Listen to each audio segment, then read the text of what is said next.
Hey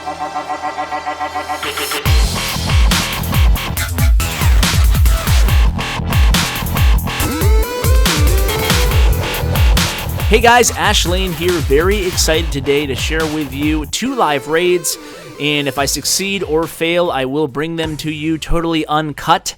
I am in a very special war right now because I am team hashtag 30% shields versus team hashtag no sleep. And on my team, it's myself and YouTuber Nickatnyte. You want to check his channel out, just go ahead and Google Nickatnyte, spelt that way. And on the other team, the captains, if you will, are Galadon and Gan. Also, Sarah, who put this whole event together for Kamcord. I'm sure you guys know the live streaming app. Thanks to her for making this possible. So what I want to do, beyond the novelty of attacking Galadon and Gan, I really thought this would be a great opportunity to share some in-depth game plans, how I prep for bases before I attack them. So what I'm going to do is share a sketch for both bases out before I attack them, then I'll attack them live for you guys. So this is Galadon's bases, what we'll be attacking first. If you guys like this sort of content and maybe you're a newer subscriber, please go ahead, or new viewer, go ahead and subscribe, and there'll be a lot more coming on the channel in the future, especially when Town Hall 11 is released.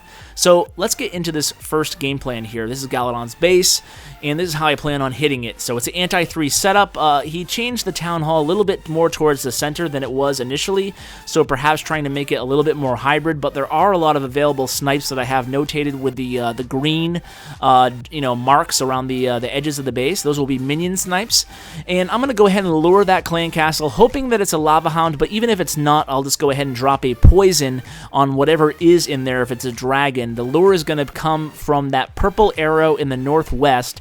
Then I'm going to go ahead and drop an anchor all the way north and kill whatever. If it's a lava hound, I'll kill it up there. And then I'm going to go ahead and enter in where those 2 circles are in the southwest via 2 jump spells. I can get a lot of real estate covered and opened up on the map with those 2 jump spells. And I'm going to use 5 golems. I counted the point defenses, so I'll use 3, a little bit heavier firepower in the west. So I'll use 3 golems over there and 2 in the south with a little bit less point defenses on them.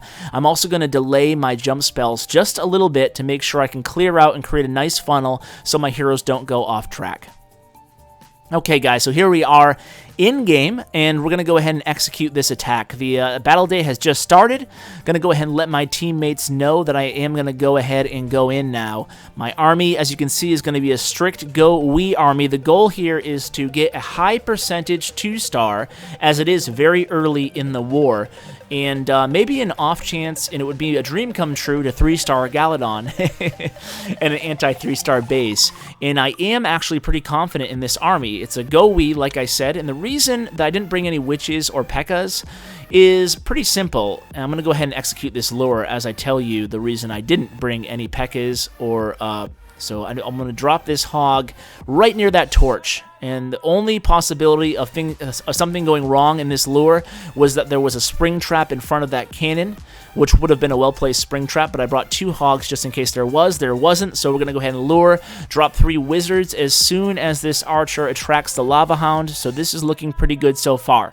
So the reason for no P.E.K.K.A.s or witches against this base is because I knew I was going to have to dedicate 3 or maybe 4 wizards, we'll have to see here, to the kill team. So that would leave me with only 17 wizards. I know I want to use at least 6 wizards to create a funnel, so I wanted to keep enough DPS in my main kill squad, kill team, so that really would have taken a lot. If I used 1 witch, which wouldn't have been enough, it would have taken 3 wizards out of my army. I didn't want that. So let's go ahead and see if this balloon is dead. Can't see the health. Okay, there it is, dead. So now we're just going to go ahead and drop these golems here. And the reason I'm coming in from this angle on the base is, A, the jump spells really opened up a lot of real estate, as I said, and B, I can go in far side and not have to deal with that queen up there until later on in the battle, and I can also freeze the queen on the far side of the town hall once I get there. So as you can see, I delayed those jump spells. My troops are now going right to where I want them to. I'm going to deploy this hog, and maybe he can have a chance at detonating a giant bomb if there's one next to that air defense, which there's not. It doesn't appear there is. So I'm going to drop my first freeze spell as my wizards come into range. Maybe a little bit early on that freeze spell, but it will be all right.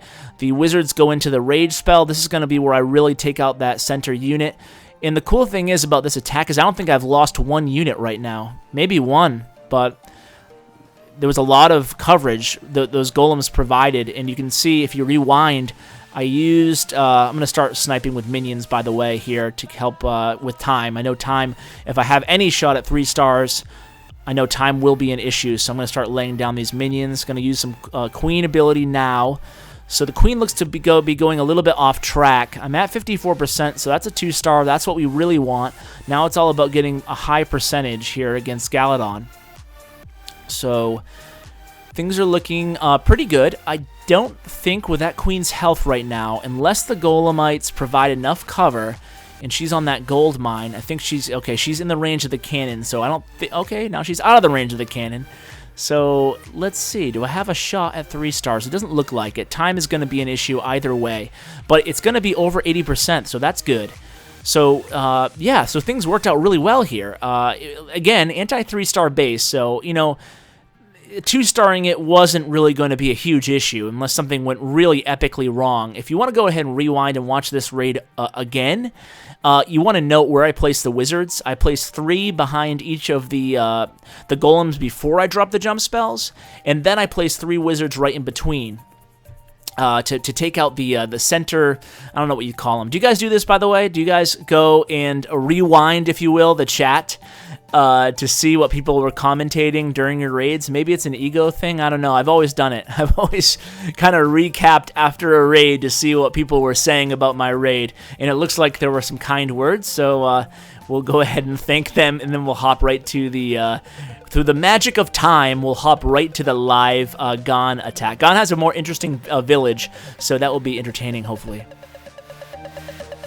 All right, guys, so here we are analyzing Gan's base. So this is a very popular base design. You can see in the southwest there, the town hall is guarded and flanked by 2 inferno towers that cannot be double frozen because there's one space in between. This is a cleanup attack, so I know that there are no spring traps in that town hall compartment. That's going to allow me to utilize some giants. All those blue little lines outside the town hall compartment to the southwest of them are going to be my giants. And the reason I'm using giants is because I plan on double freezing that multi-target inferno tower, and then I'm going to use the giants to distract the single target inferno tower. The black marks are going to be golems. We're kind of working this way from the end to the start of the raid. So giants, let's go ahead and start it out. We're going to use the queen up where that Q is. We're going to use 4 healers on the queen. Why? Because the max amount of point defenses they're going to be targeting the queen are going to be 3, and you always want to bring 1 more healer than the number of point defenses that are targeting the queen at the highest density of the walk. So in this case, it's going to be in the northwest there with the 2 cannons in the archer tower. I'm going to have to use at least 4 healers unless I'm going to use a rage or some giants to distract. The beautiful thing is you can kind of come up with some contingency plans if things go awry during queen walks. If you do have a few giants, you can kind of pre-place them to try to take some of the heat off the queen. And also, there's going to be another backup plan. There's really 2 backup plans or contingency plans when executing a queen walk.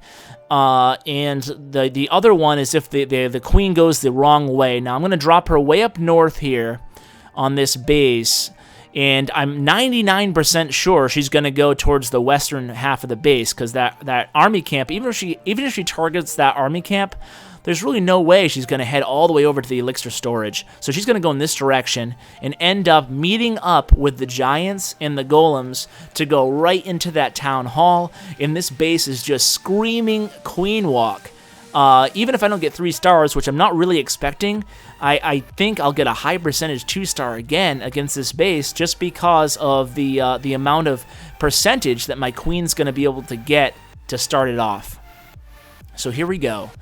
The army is set, as you can see, 4 of the healers, 15 wizards, 2 golems. I have some minions for sniping if I need them.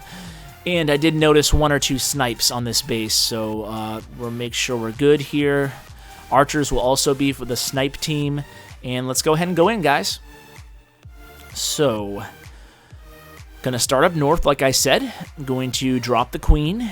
And I want to angle her a little bit to the west just to make sure that there's no possible way she heads in the other direction. Now, if she did head in the other direction, which has happened to me before, we could go ahead and allow her to just do her thing and use maybe 1 golem or 3 or 4 or even 5 giants to try to keep her alive, and she'll still get maybe 20% if she goes the opposite way. So then we'll just have to rely on the rest of the team to take down the town hall. So it's just a slight adjustment, but you can see her health's getting a little bit low right now, but the 4 healers should keep her up because she's not having to deal with any more point defenses. So you can see her health slowly gaining ground here. So we're already at 10%, now 11% with that dark elixir storage off the board, and she's only about halfway through her walk. As she gets closer to the southern archer tower of the 2 that are remaining over there on the west, we'll go ahead and start dropping the golems. So her health is getting back up to full. This is good. We want to keep her alive. Even if all else fails, we would pop her ability if she got to low health. So we want to keep her alive. And then eventually she'll be alive, and then the healers will swap to the giants, hopefully. So the golems have been dropped. I'm trying to avoid that single target Inferno Tower with the golems. And now here come all the giants. As the golems get close to that single target, want to release the giants. Maybe a little bit slow on the giants, and they didn't go for the correct jump spell. I probably should have put them a little bit more south. Either way, things will work out because the healers are actually keeping the giants alive right now. They've swapped from the queen to the giants. So you can see the queen did like 30% almost on her own, and the giants are going to do a great job at distracting that single target Inferno Tower because of where I placed that first jump spell. It looks like the second jump spell totally wasted, so that was a blunder on my part. That, you know, looking back, I should have either placed the giants in the correct area a little bit further south, or I should have not brought that jump spell at all, and I should have utilized another rage spell for right now in the center. That probably would have been the best way to go. A rage spell in the center right now would be helping my troops make more progress through the base here. So the queen is going to go down. The king has already went down. I have some snipes, like I said here. I'm at 64%, so I have, what, 3 or 4 snipes still going here. Hopefully I can get 70%.